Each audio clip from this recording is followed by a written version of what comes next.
আপনারা বিশ্বাস করবেন না, মাঠে তো আমাদের বিন্দুমাত্র জায়গা নাই, কিন্তু রাস্তাঘাটেও অনেক যুবকরা ঘুরে বেড়াচ্ছে, উজানি মারে, বাম্পার মারে, চিন্তা করতেছে এগুলো ওয়াজ আমাদের জানাই আছে। আপনারা ওদেরকে খাসে ধরে যদি জিজ্ঞাসা করে নাই গোসলের ফরজ কয়টা, পিতা আপনি বলবে কমন করছে কয়টা, বলে তিনটা, বলে কি ঠিক করে বল, বলতে হুজুর জানা আছে লুঙ্গি, বদনা, গামছা। এই বাড়ির লোক নাই ভাই, বিরাট ভাব, জামা কাপড় চলাফেরা দেখলে মনে হবে দুনিয়ার সব জানে, কিন্তু মুরব্বীদের খাইতে দেখতে নাই। মুরব্বী নামাজের ভিতরে কয় ফরজ আর বাইরে কয় ফরজ, বলছেন ইমাম সাহেব জানি। ইমাম সাহেব বললে আপনার কি না, আপনি জানেন কিনা? বলতেছে তোর আব্বার বিয়ে খাইছে, আমি বেয়াদবি করতেছি আমার সাথে, আছে কিনা ভাই? সাভারের এই জায়গায় গার্মেন্ট ছুটি হওয়ার পরে চায়ের দোকান থেকে উনি ইউক্রেন রাশিয়ার যুদ্ধ চালায়, আমেরিকা চালায়, পৃথিবী চালায়, কিন্তু উনাকে যদি বলা হয় বাবা রে আশারায় মুবাশশারা যে 10 জন সাহাবী এক বৈঠকে রাসূলুল্লাহ সাল্লাল্লাহু আলাইহি ওয়াসাল্লাম জান্নাতের ঘোষণা পাইছিলেন, এরকম 10টা সাহাবীর নাম বলেন তো, পারবে? অনেক আমাদের আছে ভাই। সুতরাং আমাদের দ্বীন ইসলামের ব্যাপারে জানার আগ্রহ আপনাদের কেন নাই এইটা আমি বুঝি না। আমাদের যুবকরা, তরুণরা প্রত্যেক দিন তো এই মাহফিলের আয়োজন হয় না ভাই, বছরে একদিন হয়, আর তুমি রাস্তাঘাটে ঘোরো, তুমি কোরআনের এইটুকুকে মর্যাদা দাও না। তুমি সন্ধ্যার থেকে পাঁপড় খাইলে, সন্ধ্যার থেকে তুমি 12 ভাজা খাইলে, জিলাপি খাইলে, এখন পর্যন্ত যে ওসিলায় দোকান আসলো ওই ওসিলায় তুমি এখন পর্যন্ত হাজির হলে না, আল্লাহর কাছে তুমি জবাব দিবে কি? ঠিক। যুবকরা আমাদেরকে মাঝে মাঝে ওয়াজ করে, একটা ওয়াজ আমাদেরকে যুবকরা করে, আমি করবো? বলে হুজুর এত দূরে দূরে মাইক দিছেন, প্যান্ডেলে এসে ওয়াজ শোনা লাগবে, কি এমন কারণ আছে? দূর থেকে তো আমি শুনতেছি, আছে না ভাই? ওয়াজটা ভালো না ভাই? ভালো, ওয়াজ ভালো, কিন্তু দেখেন এই ভালোর সাথে আমার যুক্তির সাথে আপনার যুক্তি মেলে কিনা। এই যে মোবাইল, এই মোবাইলে আমরা দুই ভাবে ইন্টারনেট ব্যবহার করি। কয়ভাবে? একটা হচ্ছে ওয়াইফাই ডাটা, আর একটা হচ্ছে সেলফ ডাটা। কি ডাটা? ওই যে মুরব্বি দাড়ি পাকা মোমো করতে উনার কি ফোন? যুবকরা বলো ডাটা কয় ধরনের? একটা ওয়াইফাই আর একটা সেলফ ডাটা। এখন আপনার বাড়িতে একটা ওয়াইফাই রাউটার আছে, ওই রাউটারের পাসওয়ার্ড আপনার জানা আছে, আপনার মোবাইল যেটা ওই মোবাইলের সাথে ওটার কানেকশন করা আছে, কিন্তু আপনি আপনার বাড়ির থেকে যে গার্মেন্টসে যে প্রতিষ্ঠানে যে জায়গায় জব করেন ওইটার দূরত্ব হচ্ছে আধা কিলোমিটার, ওটার দূরত্ব হচ্ছে 1 কিলোমিটার। আপনি 1 কিলোমিটার দূরে গেছেন, বুঝে থাকলে বলবেন যে আপনার রাউটারের রেঞ্জ হচ্ছে 200 মিটার, 250 মিটার, 500 মিটার। 1 কিলোমিটার দূরে আপনার রাউটারের পাসওয়ার্ড টাসওয়ার্ড সব জানা থাকলেও আপনার মোবাইলে কি রাউটার থেকে কানেকশন পাবে? যারা বললেন না তাদেরগুলো পাবে? পাবে? প্রিয় ভাইরা ভালো করে বোঝেন, আপনি ওয়াজ শোনেন, আপনি ইউটিউবে ওয়াজ শোনেন, আপনি দ্বীনের কথা দূর থেকে শোনেন, সবগুলাই শুনতে পারেন, কিন্তু যখন যেখানে মজমা কায়েম হয়, মাজালিসুল জিকির হয়, ওই মাহফিলের মজমাটুকু, ওই প্যান্ডেলটুকু, ওই এলাকাটুকু আল্লাহ রাব্বুল আলামিনের রহমতের ওয়াইফাই জোন। আল্লাহ একদল ফেরেশতা পাঠান, ওই ফেরেশতারা মজমায় যারা হাজির হয় আল্লাহর কাছে তাদের জন্য ক্ষমা চায়। অতএব আপনি যেরকম ওয়াইফাই নেটওয়ার্কের বাইরে থাকলে কানেকশন পাবেন না, ওয়াজ শুনতে পারেন, কিন্তু এইখানে না আসলে আল্লাহ রাব্বুল আলামিনের মাজালিসুল জিকিরে সরাসরি শরীক হওয়ার এবং আল্লাহর ফেরেশতাদের দোয়া আপনার কপালে জুটবে না। কথা ক্লিয়ার? আর কোনদিন বুঝানো লাগবে এটা? কিন্তু প্রিয় ভাইরা, এই কোরআন শুনতে আসলে আমাদের জন্য কিছু লাভ আছে, ঠিক কি না? কিন্তু আমরা জানি, আজকে একটু জানার চেষ্টা করে দেখেন তো আল্লাহ কি বলছেন। আল্লাহ রাব্বুল আলামিন বলছেন, ইয়া আইয়ুহান নাস قد جاءتكم موعظة من ربكم وشفاء لما في الصدور।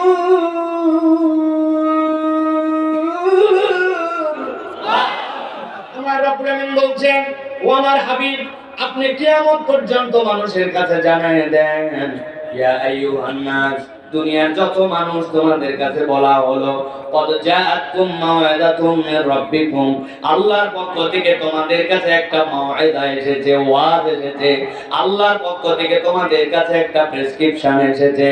আপনি যদি কখনো ডাক্তার দেখান, ডাক্তার দেখানোর সাথে সাথে আপনি দেখবেন ডাক্তারের প্রেসক্রিপশনে দুইটা ভাগ থাকে। বাম পাশে চিকন করে একটা রো করা থাকে আর ডান পাশে একটা ভাগ করা থাকে।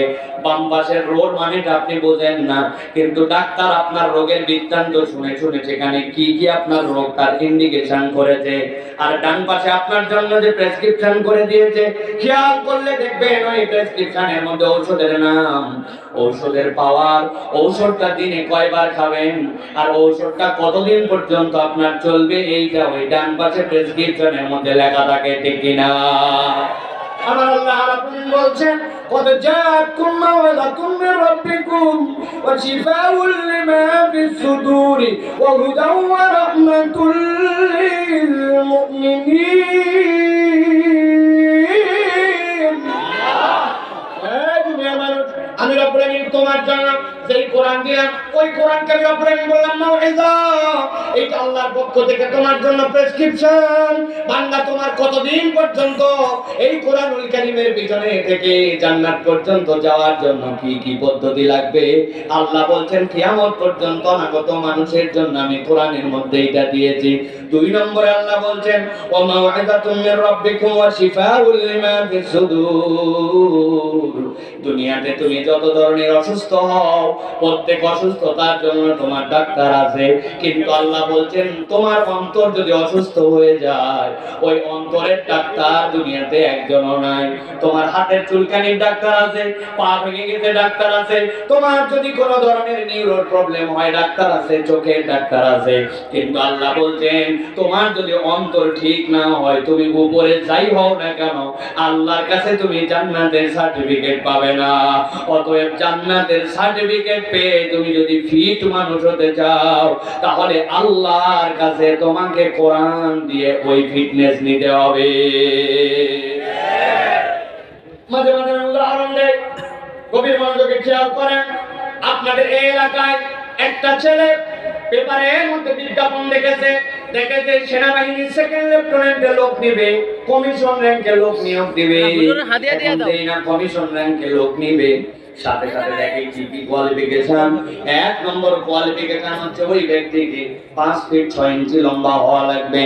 2 নম্বর তার যোগ্যতা এসএসসি এবং এইচএসসি তে কমসে কম সেকেন্ড ডিভিশন পাওয়া লাগবে। 3 নম্বর তার কোয়ালিটি, থানার থেকে তার ক্লিয়ারেন্স লাগবে, ফৌজদারি কোনো মামলার মধ্যে তার নাম নাই।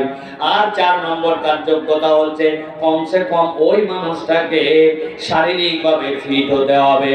ওই ছেলে যেই না কাগজ পেয়ে গেছে, পাওয়ার পরে দেখে বাপরে বাপ, বলছে এই জায়গাতে উভয়টাতে সেকেন্ড ডিভিশন, আমার উভয়টাতে তো গোল্ডেন প্লাস।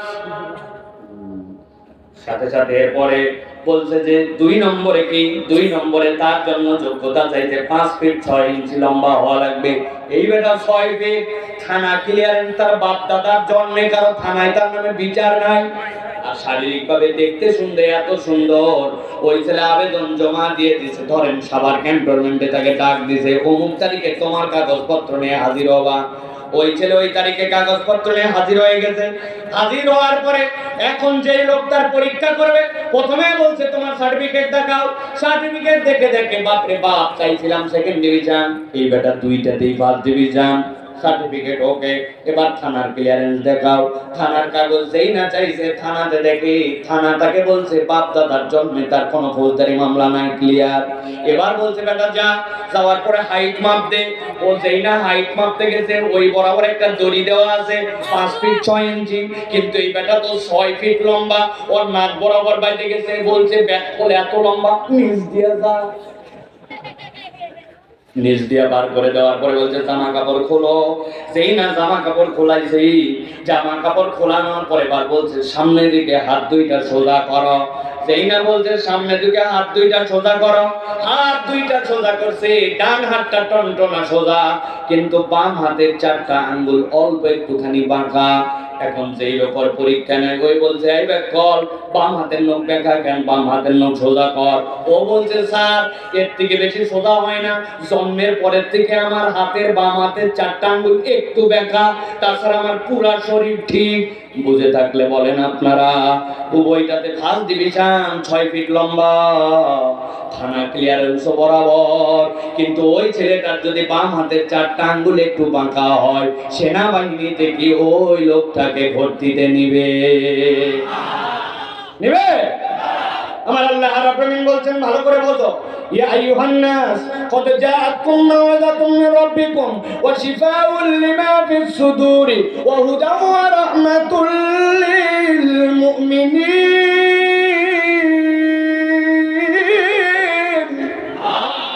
এই দুনিয়ার মানুষ, আমি রব্বুল আলামিন বললাম নবী আপনি জানাই দেন, ইযা সালুহাত সালুহাল জাসাদু কুল্লু ওয়া ইযা ফাসাদাত ফাসাদাল জাসাদু কুল্লু। তুমি দেখতে যেমনই হও না কেন, তোমার অন্তর যদি ঠিক না হয়, আল্লাহর কাছে তোমার কোনো দাম নাই। আর তোমার বাহিরের অবস্থা যেমনই হোক না কেন, আল্লাহর কাছে যদি একবার অন্তর ঠিক করে যেতে পারো, আমি আল্লাহ বললাম এইটাই তোমার জান্নাতের জন্য যাওয়ার সার্টিফিকেট হবে। আর জান্নাতে যাওয়ার এই সার্টিফিকেট অর্জন করার জন্য আল্লাহ বলছেন কোরআন ছাড়া আর কোনো বিকল্প নাই।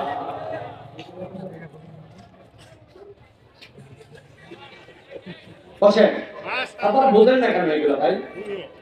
এই ওয়াজটা সারা পৃথিবীতে যাবে। এখানে আছেন 30,000 লোক, 10-20-30,000 সারা পৃথিবীর লোক দেখবে হুজুরের পিছনে একটা পৃথিবী আগায় গেছে, একটা টেবিল ফ্যান দিতে পারে না, একটা চার্জার ফ্যান দিতে পারে না, হুজুরের পিছনে একজন বাতাস করতেছে। এটা কি আমাদের ইজ্জত না বেইজ্জত? আমি এইটা বলি নাই কোনোদিন, আজকে সকল মিডিয়ার সামনে বললাম, সকল বক্তাদেরকে বলবো, খবরদার আপনার পিছনে কারো বাতাস করতে দিবেন না। বাতাস লাগলে অন্তত আগে বলে দিবেন একটা টেবিল ফ্যান রাখেন। একজন বাতাস করে পুরা দুনিয়া দেখতেছে যে পুরা দুনিয়া আসমানে চলে গেছে, হুজুরের পিছনে এখন হাত দিয়ে বাতাস করা। সব কিছুর মধ্যে একটা পরিবেশনা আছে, ইসলামকে আমরা উপস্থাপন করছি। আমি অনেক স্টেজে এই কথা বলছি, ইদানিং আর বলি না।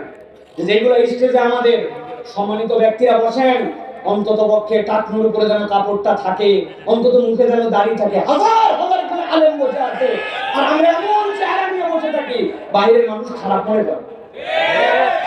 চ্যাংরা প্যাংরা যেগুলো লিডার, এগুলো না হয় বাদ দিলে হয়, কিন্তু যেগুলো মুরব্বী হয়ে গেছে কবে দাড়ি রাখবে না। রাগ করেন না, রাগ করেন না, কথা বলে ঠিক ঠিক বলেন না, চুপ করেন, চুপ করেন। এগুলো আমাদের